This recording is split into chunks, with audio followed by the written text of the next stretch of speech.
Merci de votre fidélité à Télésud et bienvenue dans cette nouvelle édition de l'entretien du jour. Je reçois aujourd'hui M. Anthony Boutelier. Ce n'est pas n'importe qui, c'est le président délégué du CIAN, le CIAN qui est le Conseil français des investisseurs en Afrique. Bonjour M. Boutelier. Bonjour. Comment se porte le CIAN? Vous êtes une association, loi 1901, comme il y en a beaucoup en France, oui. Mais vous avez un statut assez particulier. Oui, absolument. Le CIAN est une association de loi 1901 qui rassemble les investisseurs français sur tout le continent africain.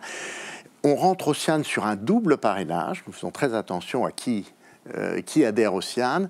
Et on peut le qualifier comme de club. Mais le CIAN représente à peu près les 2/3 des investissements français sur tout le continent africain grâce à la présence de sociétés très importantes. Est-ce qu'on peut vous confondre avec les personnes qui ont porté la politique de la France-Afrique sur le continent? Non. Si vous voulez...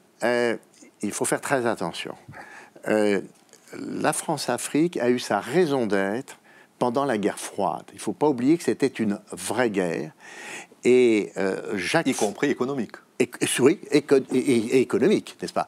Et c'était une vraie guerre. Alors bien sûr, il vaut mieux, de mon point de vue, faire la guerre à coups de dollars ou de roubles plutôt qu'à coups de canon. Mais c'est bien ce qui s'est passé, d'où la corruption extraordinaire qu'ont pratiquée l'Est et l'Ouest pour s'assurer, je dirais, la bienveillance de certains dirigeants africains.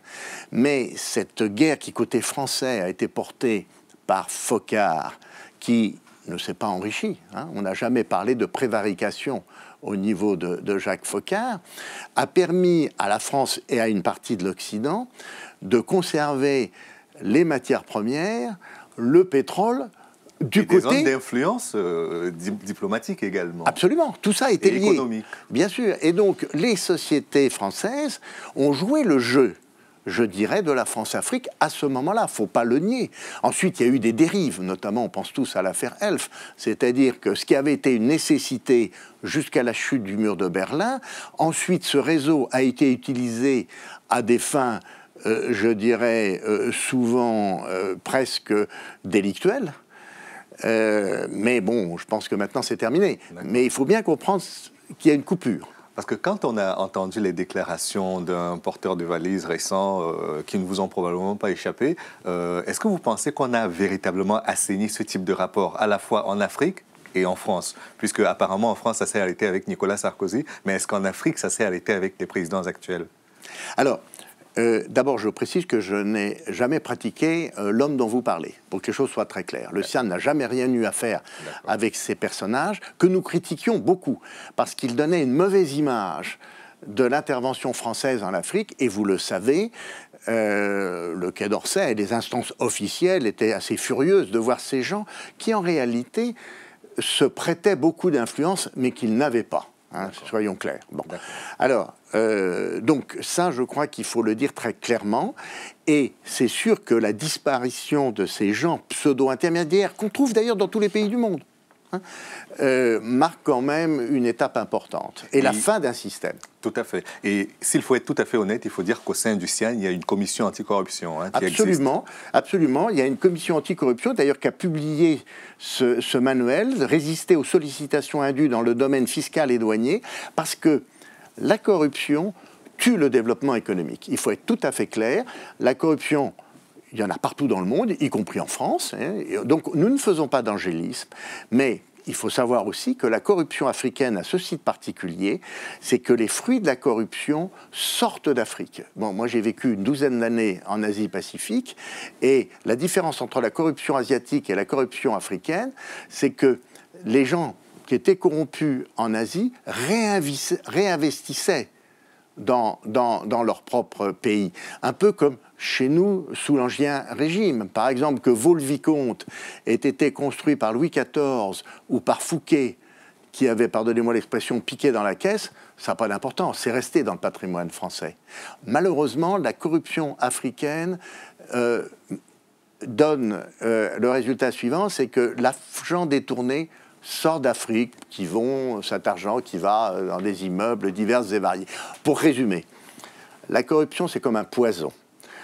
la même dose de poisson peut incommoder un corps sain, mais tue quelqu'un de faible. Or, s'il y a de la corruption en France, disons que ça peut provoquer une certaine gêne, mais ça ne perturbe pas vraiment l'économie française. Malheureusement, dans certains pays africains, ça perturbe beaucoup l'économie de certains pays africains. Très bien. Maintenant, parlons de... Vous avez évoqué l'Asie et ça me donne une bonne transition. Hein. Pendant très longtemps, les entreprises françaises étaient dans un précaré sur la zone francophone, la zone CFA en Afrique. Aujourd'hui, elles sont très lourdement concurrencées par les Chinois. Est-ce que ça signifie que l'économie ou les entreprises françaises ne sont plus compétitives en Afrique? Alors, disons tout de suite que l'intervention d'autres investisseurs est bienvenue en Afrique. Il faut bien comprendre qu'à part quelques secteurs particuliers, je pense aux travaux publics, et les entreprises françaises de travaux publics souffrent de la concurrence chinoise. Mais il faut comprendre qu'il n'y a pas d'Europe prospère avec une Afrique misérable à sa porte. Il y a une solidarité entre l'Europe, la France et l'Afrique. Cette solidarité, les Chinois ou les Américains ne la connaissent pas. Donc, a priori, c'est bien que ces gens investissent. Seulement, ce que nous disons, c'est qu'elles utilisent parfois des moyens que nous condamnons. Et notamment, vous le savez, on se bat pour l'état de droit en Afrique, parce que sans état de droit, il ne peut pas y avoir de développement. Et il faut bien reconnaître que les Chinois, qui ont eu d'énormes besoins en matière de matières premières et de pétrole il y a 4 ou 5 ans, ont fait un peu n'importe quoi en Afrique, et nous sommes en train de dialoguer avec eux. D'accord. Voilà. Il y a une autre chose que je voulais vous demander. On a beaucoup parlé ces derniers temps de cette fameuse taxe Tobin, cette taxe qui va être imposée aux transactions financières internationales. Vous y êtes favorable ou pas? Alors, sur le principe, oui, parce que c'est une ressource financière fantastique. Mais ce qu'on ne nous dit pas, c'est... Alors d'abord, vous connaissez le problème de la taxe Tobin, c'est qu'il faut qu'elle soit pratiquée par beaucoup de pays, sinon elle risque... On ne peut pas faire cavalier seul, sinon c'est contre-productif. Sinon, absolument, on risque d'échapper. Donc l'idée me paraît excellente, mais il faut qu'elle soit généralisée, si je puis dire. La deuxième, c'est qu'on ne sait pas ce qu'on va faire du produit de la taxe Tobin. Une partie servira à l'aide au développement. Voilà. Alors est-ce que c'est un alibi ou est-ce que ça va être la vérité? Je ne peux pas répondre. D'accord. Très bien. Maintenant, est-ce que vous pensez que le fait d'instaurer une telle taxe montre véritablement que la coopération d'État à État aujourd'hui, c'est l'histoire du passé, que l'avenir de la coopération du développement appartient aux entreprises privées? C'est à elles de donner le ton. C'est tout à fait exact ce que vous dites. Et c'est tellement vrai qu'il y a 7 ou 8 ans, j'avais dit à l'administration française, à propos de l'Agence française de développement, comment pouvez-vous parler de développement sans le secteur privé? Et le CIAN est maintenant administrateur de l'Agence française de développement. Et à Pusan s'est tenue une énorme conférence sur l'efficacité de l'aide au développement. Et Hillary Clinton a fait observer qu'il y a 50 ans, 60% des ressources des pays sous-développés venaient de l'aide publique. Maintenant, ce n'est plus que 13%. Ce qui veut dire que c'est le secteur privé qui joue le rôle essentiel. Et c'est la raison pour laquelle le CIAN a développé, grâce à son expertise, une politique de bonnes relations avec les administrations. Et c'est ce qu'a même fini par comprendre la Chine communiste, qui a compris que sans secteur privé, elle ne pourrait pas se développer. Donc on voit bien que les clés sont entre les mains du secteur privé et des États. N'oublions pas les États, car le développement, c'est une osmose entre un État fort, capable de faire respecter l'État de droit, et un secteur privé dynamique. Car les entreprises sont des gestionnaires de risques, elles ont besoin d'une visibilité, et sans État de droit, elles ne peuvent pas investir. Surtout les PME, qui sont, vous le savez, le principal moteur du développement. L'année 2011 a été une année assez particulière. On a parlé d'abord du printemps arabe, puis il y a eu toutes les crises en Afrique, la Libye et la Côte d'Ivoire, pour ne se limiter qu'à 2 cas bien emblématiques de la situation. Est-ce que ce climat reste pour vous favorable pour des affaires, du point de vue des entreprises françaises? Alors, comme l'indique le rapport CIAN, il y a une contradiction dans ce rapport.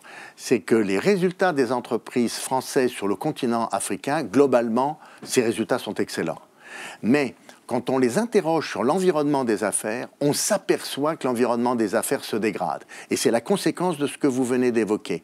Les incertitudes sur les printemps arabes et malgré tout, récemment encore, les troubles au Nigeria, la Côte d'Ivoire, certes, heureusement, une page est tournée en Côte d'Ivoire, et vous savez combien, dans la tradition française, la Côte d'Ivoire a un rôle important. Encore que je tiens à préciser que la plupart des entreprises du CIAN investissent plus maintenant dans l'Afrique non francophone que dans l'Afrique francophone. Nigeria, l'Afrique de l'Est. Alors, ça s'explique très bien, parce qu'ils ont déjà beaucoup d'actifs, pour des raisons historiques, en Afrique francophone. Donc, s'ils veulent se diversifier, il faut qu'ils aillent vers d'autres pays.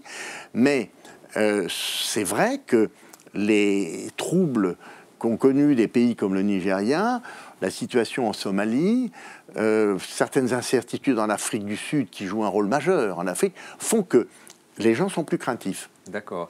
Et quand on regarde aussi le rapport que vous évoquez de l'année 2011 concernant les activités du CIAN, on se rend compte que aussi bien en termes d'importation que d'exportation, le Maghreb était très bien positionné. Ça va changer quelque chose, 2012 ?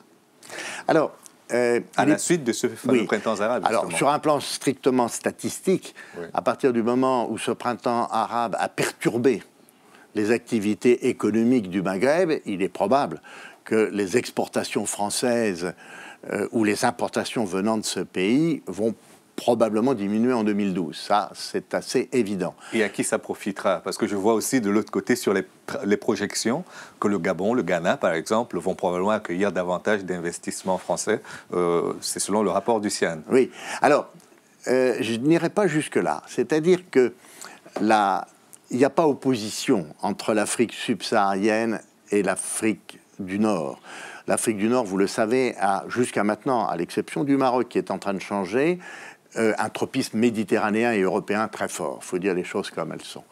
Et donc, la logique des investissements au Maghreb n'est pas celle qu'on peut avoir pour le Ghana ou le Gabon. Donc, en conclusion, printemps arabe ou pas, les affaires continueront entre la France et le Maghreb. Ça n'influence absolument pas. D'abord, vous avez raison, le Maghreb, ce sont nos voisins et ça reste très important.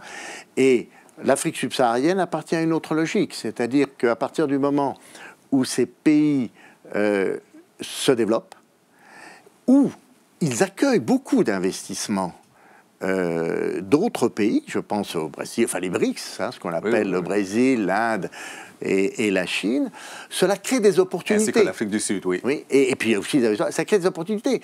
De grandes sociétés françaises travaillent maintenant en coopération avec des sociétés chinoises. Comme sous-traitantes.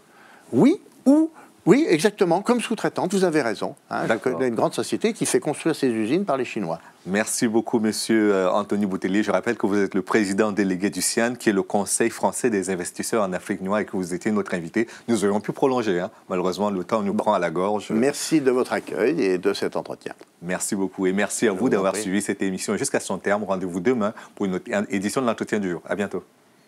Bon, ça...